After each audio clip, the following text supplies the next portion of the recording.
Ma'am mummy का तो ये था कि तू यहाँ पे BDS कर ले या BSc BMS कर ले कुछ भी, लेकिन इतना दूर मत जा, हम लोग को। इसी के एंड से आपको क्या सपोर्ट मिला कि आपने अब्रॉड का डिसीजन लिया? जिस टाइप से हम नीट के लूप से निकले रहते हैं, लेकिन जिस टाइप से मेरे को नेहा मैम हो गया, आप हो गए, शशि मैम, काजल मैम, ये सब हर बार मेरा हर डाउट क्लियर किए, मेरी मम्मी का डाउट हर क्लियर किए।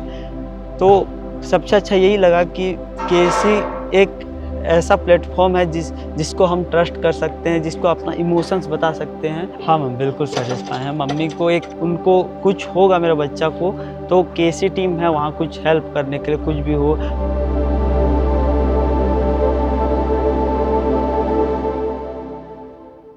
हेलो एवरीवन, मेरा नाम शिवांशी है और मैं KC में एज हेड काउंसलर वर्क करती हूँ। आज मैं आप लोगों को एक ऐसे बच्चे से मिलवाने वाली हूँ जिसके पेरेंट्स तो कम्प्लीटली अग्री थे अब्रॉड में MBBS की एजुकेशन के लिए, पर बच्चे को कहीं ना कहीं दिल में ये हसरत थी कि उनका इंडिया में ही किसी गवर्नमेंट कॉलेज में एडमिशन हो जाए। बिल्कुल भी राज़ी नहीं थे अपना घर छोड़ के आने के लिए दूसरे देश में अपना MBBS का सपना पूरा करने के लिए, और फिर आज किर्गिस्तान में आकर के वो अपना MBBS का सपना पूरा कर रहे हैं। तो सबसे पहले आप मिल सकते हैं। हेलो मैम, मैं शुभम सनमानी, मैं छत्तीसगढ़ की जसपुर ज़िले, जिसे नागलोक के नाम से जाना जाता है, वहाँ से हूँ। मैं अपने ज़िला का एक पहला ही हूँगा शायद जो ये अब्रॉड MBBS कर रहा हूँ। ओके, तो जैसा कि आपने कहा आप ज़िले के पहले बच्चे हो, यस। कैसा महसूस कर रहे हो आप? आपका सपना पूरा हो रहा है, वहाँ से यहाँ आने के बाद में आप पढ़ाई कर रहे हो MBBS की, कैसा लग रहा है आपको? मैम कैसे कहूँ, लेकिन जैसे अब MBBS का कॉलेज में आके मेरे को इतना अच्छा लग रहा है कि मैं अपने लफ्ज़ों में बता नहीं सकता। और ये सब आप लोग की मदद से, KC की मदद से, और सबसे ज़्यादा तो मेरी मम्मी की मदद से मैं यहाँ तक पहुँच चुका हूँ। बहुत प्राउड फील होता है कि मैं एक MBBS अपना सपना पूरा कर रहा हूँ। इस सपने की शुरुआत काफ़ी पहले से हो चुकी होती है, राइट? तो कब से आपने सोचा था कि आपको MBBS करना है, डॉक्टर बनना है और मेडिकल प्रोफेशन में एंटर होना है? मैम स्टार्टिंग तो मेरा शुरुआत ऐसा हुआ था कि मेरे घर में एक गेस्ट आए, वो एक भैया आए थे। तो वो भैया MBBS कर रहे थे UCMS दिल्ली कॉलेज से। तो वो उनसे मैं काफ़ी इंस्पायर हुआ, उनको देखा, उनका पर्सनालिटी देखा, एक डॉक्टर्स का पर्सनालिटी कैसा होता है। तब से ही मैं शायद 8th क्लास में था, तब से ही मेरे को भी एक डॉक्टर बनने का सपना था। फिर हम 2 साल का कोरोना लग गया, 9th-10th में कोरोना हो गया, तो हमारा पढ़ाई ठीक से नहीं हो पाया स्कूल में। उस समय तो बेसिकली सबका ऐसे था। फिर मैं 11th और 12th में कोटा चल दिया, तो मैम कोटा में प्रिपेयर किया नीट का। फिर ये फर्स्ट ड्रॉप भी लग गई, तो 3 साल में स्ट्रगल था ही नीट का। तो फिर पिछले साल भी मैं देखा कि नीट का स्कोर उतना अच्छा नहीं आया। BDS मैं शशि मैम, नेहा मैम से बार बार बात होता था KC टीम से कि मेरे को काउंसलिंग में इंडिया में कॉलेज मिल सकता है या कुछ। तो जिस टाइप से मेरा स्कोर था, तो BDS का चांस था, और मैं रेडी ही नहीं हो रहा था कि अब्रॉड जाऊं। मैम मेरे को सजेस्ट किए थे अब्रॉड के लिए भी, लेकिन मैं रेडी नहीं हो रहा था अब्रॉड का। फिर मैम ने मुझे किर्गिस्तान का बारे में बताया, फिर रसिया के बारे में बताया, तो मैं रेडी रसिया के लिए ही हो रहा था। लेकिन जब मैम ने मेरे को ये जलालाबाद यूनिवर्सिटी के बारे में बताया, हर चीज़ जाना, यहाँ के हर चीज़ फैकल्टी के बारे में, जो 90% यहाँ पे इंडियन फैकल्टी हैं, तो ये सब से मैं इन्फ्लुएंस हुआ, और मैं एट लास्ट अब मैं जलालाबाद में ही एडमिशन लिया। सो शुभम, जैसा अभी आपने बताया कि आपने 8th क्लास से सपना देखा था और फिर कई बार आपके मन में ये आया कि आप इंडिया में ही पढ़ाई करें, और आपके पेरेंट्स तो कहीं ना कहीं इस बात के लिए अग्रीड थे कि आप बाहर से स्टडी करें। पर उस वक्त आपके मन में क्या थॉट्स आ रहे थे कि आपको इंडिया से ही पढ़ाई करनी है? ऐसा क्या प्रिविलेज फील कर रहे थे इंडिया की स्टडी को लेकर? मैम सबसे पहले तो मैं अपने पेरेंट्स का एक लौता मतलब बेटा हूँ, तो उनको भी ये था कि एक तो मन था उनको कि अब्रॉड भेजने का, लेकिन दूसरा ये हो जाता है ना कि इंडियन पेरेंट्स का कि ज़्यादा दूर देख पाएंगे नहीं देख पाएंगे, हर त्यौहार में आ पाएगा नहीं पाएगा। लेकिन मेरे को ये कॉलेज में ये अच्छा लगा कि हम लोग जैसे त्यौहार तो इंडिया में हर चीज़, हमारा इंडिया तो ऐसे फेस्टिवल का लैंड है उस टाइप से, लेकिन यहाँ भी हर कॉलेज में हम हर त्यौहार सेलिब्रेट कर रहे हैं, दीपावली कर रहे हैं, नवरात्रि कर रहे हैं, होली, क्रिसमस, तो उसमें ज़्यादा दिक्कत नहीं हो रहा। मैं यही सोचता था कि चल दूँगा अब्रॉड तो घर आ नहीं पाऊँगा, होम सिकनेस ज़्यादा थी, लेकिन अब ये कॉलेज में आके ज़्यादा फील नहीं होता होम सिकनेस भी, यहाँ सब सही है। शुभम, जैसा कि जी। आपका प्लान था हाँ। कि आपको इंडिया से ही पढ़ाई करनी है, हाँ। ऐसे मन में क्यों चल रहा था कि आपको केवल इंडिया से ही पढ़ाई करनी है एमबीबीएस की? मैम सबसे पहले तो इंडिया में मुझे लगता था कि जिस टाइप से कॉलेज हैं उस टाइप से अब्रॉड उतना प्रोवाइड नहीं कर पाएगा, उस टाइप से फैसिलिटी जो भी है, और इंडियन खाना, मेन चीज़ इंडियन टीचर से पढ़ाई, तो वो सब मेरे को नहीं लगता था कि अब्रॉड के कोई कॉलेज में ये सब मिल पाएंगे। लेकिन अब यहाँ जलालाबाद इंस्टीट्यूट में आके मुझे लग रहा है कि सच में यहाँ पे इंडियन टीचर्स हैं, खाना हम जो मैस में खाना खा रहे हैं वो पूरा इंडियन मेन्यू है, और जो इन्वायरमेंट है, सबसे बेसिकली तो इन्वायरमेंट यहाँ के जो नॉर्मल लोग हैं, हम ये सब स्टूडेंट हम लोग सब इंडियंस हैं, मोस्टली इंडियंस हैं, तो मेरे को नहीं लग रहा है कि मैं कहीं इंडिया से बाहर में हूँ, यही है। तो शुभम, एक आपने बात बोली, आप सिंगल हो, अपने पेरेंट्स के सिंगल चाइल्ड हो आप, है ना? तो as a single child parents के मन में बहुत सारे डाउट्स होते हैं, कंसर्न्स होते हैं, बच्चा इतनी दूर जाएगा, आप आपके नाना जी से भी बहुत ज़्यादा क्लोज़ हैं, है ना? और आपने जब भी हुई है बात, आपके नाना जी भी आए हैं, सेमिनार अटेंड किया हुआ है उन्होंने, तो उनके मन में क्या ऐसे डाउट्स चल रहे थे कि हमारा बच्चा इतनी दूर जाएगा तो कैसा क्या होगा? मैम जैसे आप ऐड किए नाना जी से, मैं बचपन से, मेरा मामा गांव और मेरा घर सेम एक ही जगह है। अच्छा। तो मैं बचपन से मेरे नाना नानी के यहाँ खेला कूदा पला वहाँ वहीं हूँ, तो मैं ज़्यादा नाना नानी से बहुत अटैच हूँ। तो नाना नानी लोग को भी ये हो गया था ना कि कैसे इतना दूर भेजें, उनको तो ज़्यादा ही टेंशन हो जाती है, मम्मी को भी टेंशन हो रही थी। लेकिन जब मैम मतलब काजल मैम से हम लोग एक बार रायपुर में मिले, तो काजल मैम फिर शशि मैम भी आई थी, तो जब मम्मी बात किए, नाना बात किए, तो उनको एक मतलब श्योरिटी मिला कि हमारा बच्चा किसी के हाथ में दे रहे हैं, तभी यहाँ आने का प्लान बना और भेजे मैंने। बिल्कुल। जैसे आप खुद एक सिंगल चाइल्ड हैं, अगर आपकी तरह ही कोई और सिंगल चाइल्ड है जिनके पेरेंट्स को लग रहा हो कि किर्गिस्तान जो जगह है वहाँ पे उनका बच्चा आके पढ़ सकता है या नहीं, या अब्रॉड की एजुकेशन के लिए वो अपने बच्चे को भेज सकते हैं या नहीं, तो उनको क्या सजेशन देना चाहेंगे आप? मैम यहाँ का माहौल बहुत इको फ्रेंडली है मैम, सब हम लोग बहुत अच्छे से, यहाँ पर कोई रैगिंग कल्चर है नहीं, हम लोग सब आपस में बहुत, यहाँ के एडमिनिस्ट्रेशन, यहाँ के रूल्स बहुत अच्छे हैं, तो कोई दिक्कत नहीं है ऐसा कि हम कहीं विदेश जा रहे हैं। मेन इंडिया में ऐसा होता है कि ये मुस्लिम कंट्री है, तो मुस्लिम कंट्री में कैसा होगा, ऐसा कुछ दिक्कत नहीं हुआ मैम। जब तक हम यहाँ पे आए आज तक कोई ऐसा कुछ हुआ नहीं है जिससे हमें दिक्कत हो। कंट्री को लेकर के आपने कहा, कंट्री को लेकर के सबके मन में ये पर्सपेक्टिव होता ही है, एक प्रोजेक्शन सेट करके रखा हुआ है सभी ने कि भाई ये कंट्री है, इस कंट्री में अगर हम जा रहे हैं, बच्चे को भेज रहे हैं, सेफ़ नहीं है, सिक्योर नहीं है ना? जैसा आपने बोला अभी किर्गिस्तान को लेके एक मिथ होता है लोगों का। तो क्या आपका जो समय रहा है 8 महीने का आपने किर्गिस्तान में निकाला है, उसमें कभी भी आपको अनसेफ फील हुआ है एज इंडियन स्टूडेंट? सच बताऊं तो यहाँ अनसेफ वाली या कुछ ऐसा है नहीं है मैम।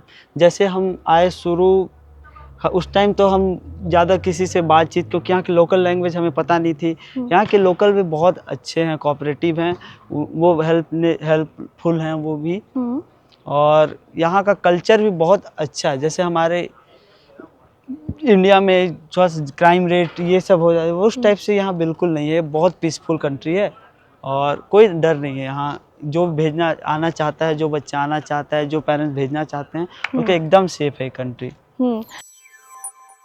तो जैसा आपके मन में पहले डाउट्स थे कि मुझे रशिया जाना है, क्योंकि अब्रॉड का आपने प्लान किया, तो आपका रशिया का प्लान हुआ, राइट?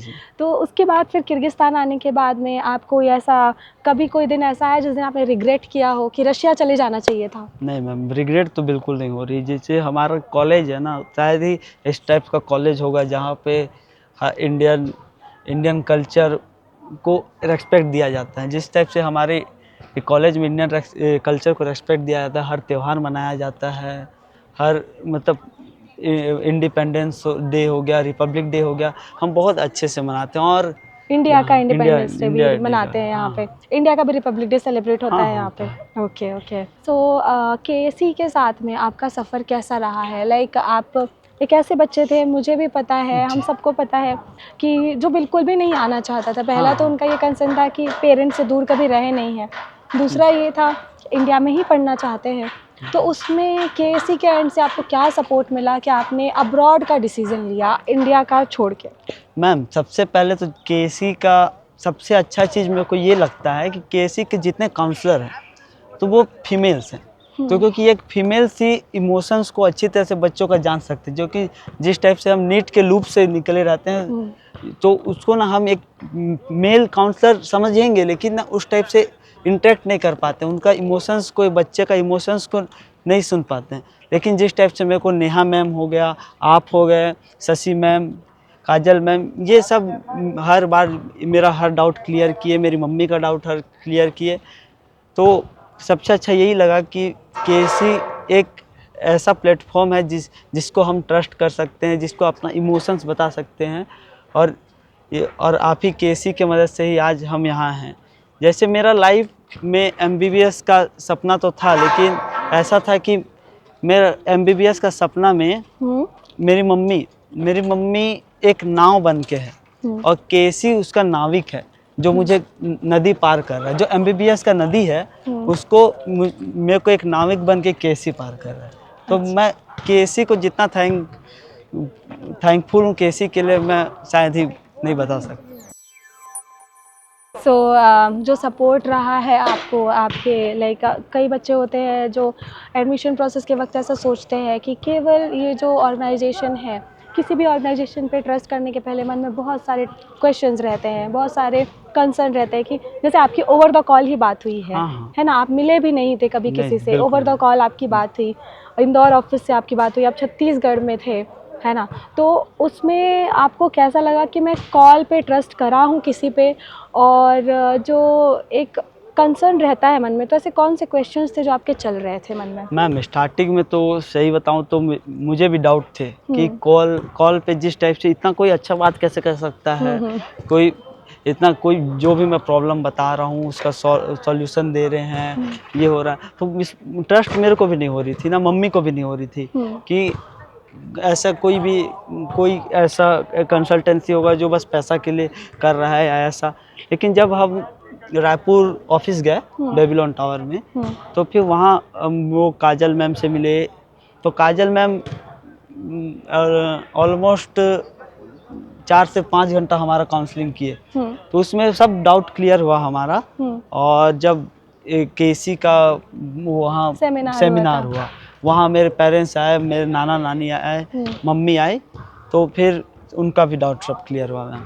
क्लियर हुआ। मतलब मन में जो कंसर्न्स थे आपके कि ट्रस्ट कैसे कर पाएंगे इनके ऊपर, फ़ोन पे बात कर रहे हैं, है ना? क्योंकि कई बार बच्चों के मन में आता है अरे इतनी दूर बैठ के फ़ोन पे बात करें, हम भरोसा कैसे करें? उन चीज़ों को लेकर के आपके सारे डाउट्स फिर क्लियर हुए? हाँ, वहाँ क्लियर हो गया। एक बात मैं आपसे जानना चाहूँगी, एज अ स्टूडेंट जब आपने हम पे ट्रस्ट किया, जब आप केसी पे ट्रस्ट करे, ऑफिस आए, सेमिनार अटेंड किए, फिर अपना एडमिशन प्रोसेस चालू किए, तो उस एडमिशन प्रोसेस में, डॉक्यूमेंटेशन प्रोसेस में, वीज़ा हो या पासपोर्ट हो, कभी भी आपको कुछ प्रॉब्लम फेस करनी पड़ी?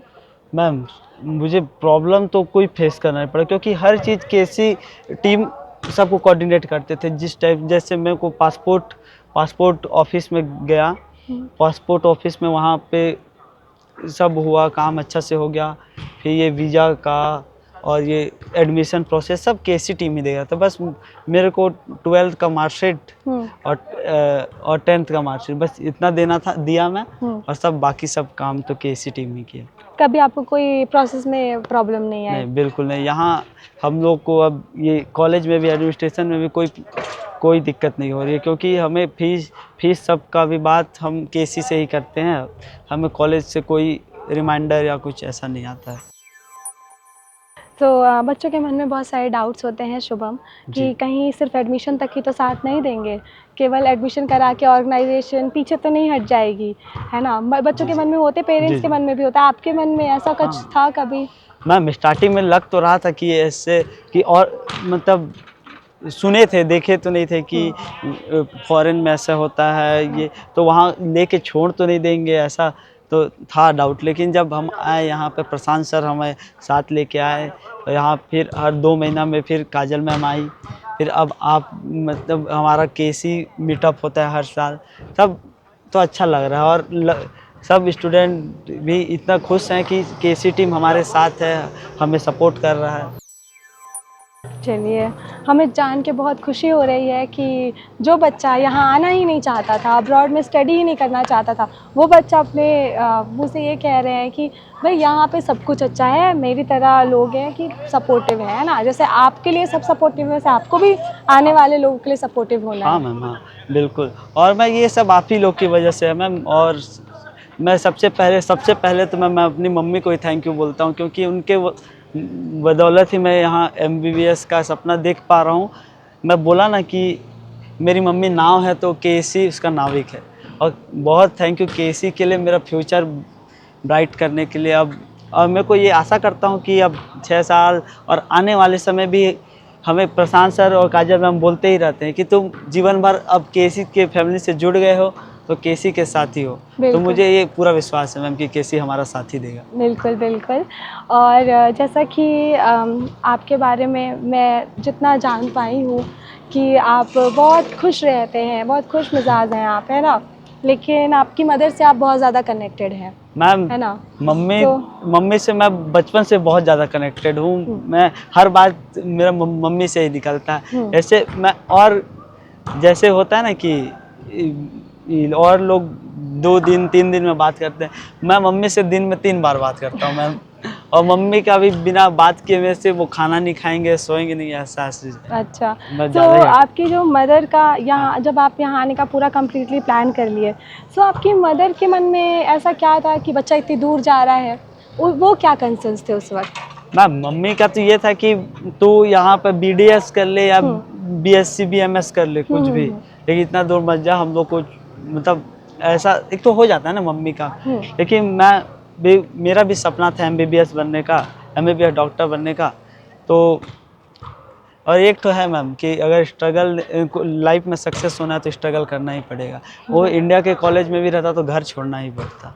बिल्कुल। और ऐसा नहीं है कि हम साल में जा नहीं पाएँगे, हर 10 महीना के बाद घर जाना है, 2 महीना घर में बिताना है, फिर आना है, तो ज़्यादा दिक्कत नहीं है मैम उसकी। तो अब आपकी मदर सैटिस्फाई हैं, आप यहाँ आके स्टडी कर रहे हैं? हाँ मैम, बिल्कुल सैटिस्फाई हैं। मम्मी को एक वो है ना कि उनको कुछ होगा मेरे बच्चा को, तो केसी टीम है वहाँ कुछ हेल्प करने के लिए, कुछ भी हो तो उनको उतना दिक्कत नहीं, डर नहीं है कि उनका साथ कौन देगा, कुछ हो जाएगा तो वो कैसे करेगा। हुँ, वो इतना श्योरिटी है कि केसी टीम उनका साथ देगा। बिल्कुल। आप यूनिवर्सिटी में पढ़ाई कर रहे हैं जी, शुभम, है जी, ना? जी। आप जैसे केसी की बात कर रहे हैं, केसी के अलावा अलग ऑर्गनाइज़ेशन से भी बच्चे यहाँ आए हैं, जी, पढ़ाई कर रहे हैं। जी।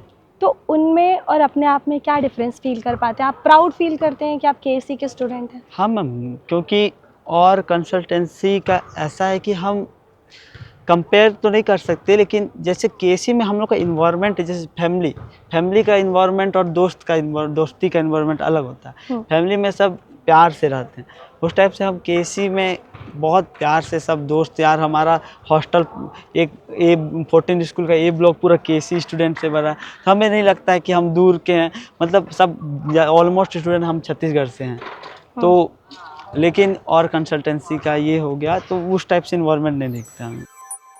ओके। और जैसे कि इंडिया की पढ़ाई थी, आपके कुछ फ्रेंड्स होंगे जो वहाँ भी पढ़ाई कर जी, रहे हैं और जी, यहाँ आप पढ़ाई कर रहे हैं। जी। तो आप अपने आप को कुछ अलग फ़ील करते हैं क्या कि कम पढ़ाई कर रहे हैं यहाँ या वहाँ ज़्यादा अच्छी पढ़ाई हो रही है? ऐसा कभी फ़ील हुआ है आपको? नहीं मैम, मैं अपने दोस्त मेरे कुछ हैं, वो इंडिया के कॉलेज में भी सेलेक्ट हुए इस हुँ, साल। हुँ, तो वो उनसे भी मैं कनेक्ट रहता हूँ, तो उनसे भी मैं पूछता हूँ तो क्या सिलेबस हो रही है, क्या पढ़ाई हो रही है? तो ऑलमोस्ट सेम ही है मैम, क्योंकि वहाँ भी 19 सब्जेक्ट पढ़ रहे हैं, हम लोग यहाँ 19 सब्जेक्ट ही पढ़ रहे हैं। और जिस टाइप से हमारा एनाटॉमी, जैसे इंडियन स्टूडेंट को सबसे ज़्यादा डर होती है एनाटॉमी की, तो यहाँ पे हमको भी डर हो रही है एनाटॉमी की।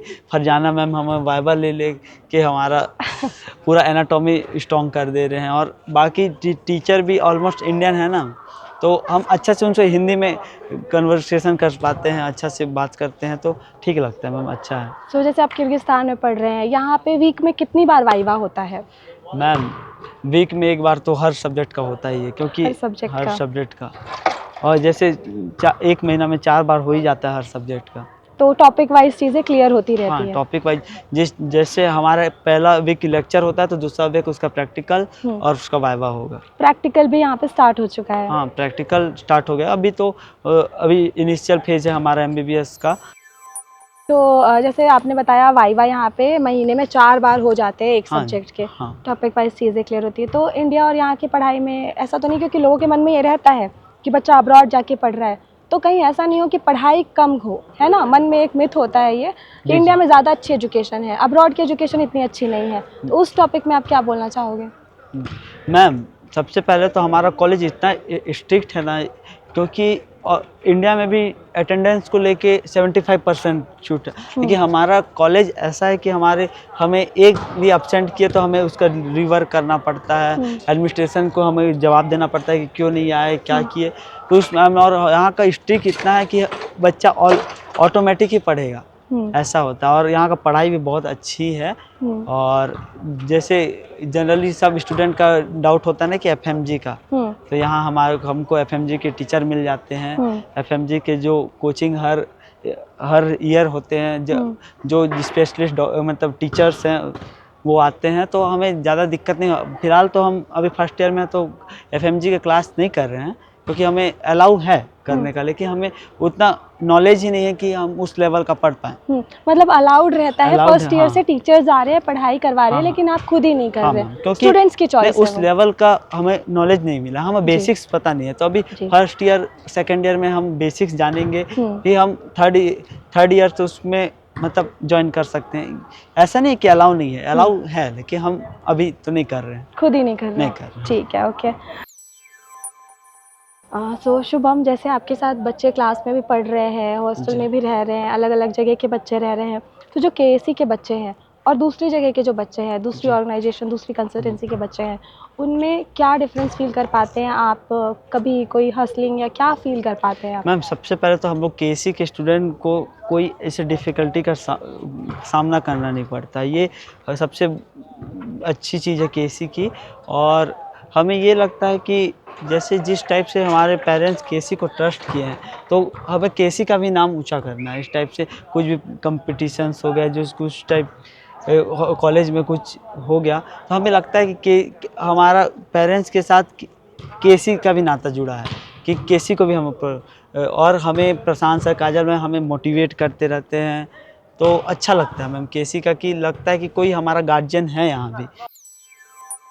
तो इतना आपने बताया, आउट ऑफ 10 KSE को कितना रेटिंग देना चाहेंगे आप? मैम अभी का जब मेरा ये फर्स्ट ईयर तो ऑलमोस्ट कंप्लीट होने वाले है, फर्स्ट ईयर के जर्नी में मेरे को KSE 10 ऑफ 10 ही दूंगा मैम मैं, क्योंकि और कंसल्टेंसी के थ्रू आता और कोई कंट्री जाता तो मुझे डिफ़िकल्टी का सामना करना पड़ता है। जिस टाइप से मैं सुन रहा हूँ, कहीं वॉर हो रही है, कहीं पे दिक्कत हो रही है, तो हमारा ये कॉलेज और ये कंट्री बहुत सेफ है, और 10 ऑफ 10 ही दूंगा मैम।